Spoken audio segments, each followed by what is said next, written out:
క్రియ విశేషణం అవ్యయం. నామవాచకం.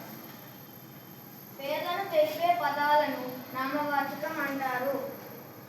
గోదావరి, నెమలి, రామాయణం,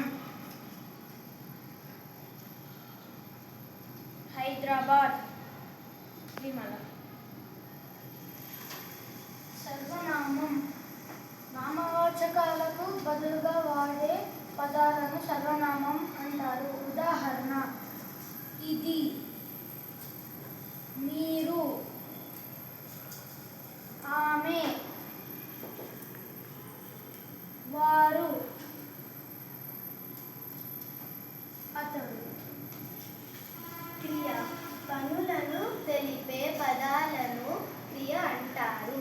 ఉదాహరణకు: పడుకున్నాడు, చదువుతున్నాడు, ఆడుతున్నాడు, రాస్తున్నాడు, తింటున్నాడు.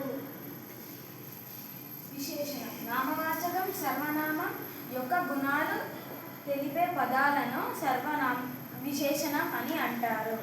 ఉదాహరణ: అందం, మంచి, చిన్న, ఆనందం, ఎరుపు.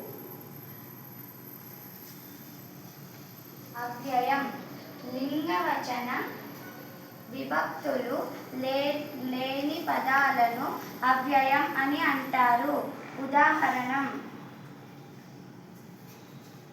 ఓహో,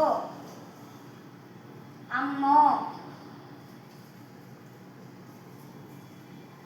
అబ్బో, ఔరా, ఆహా.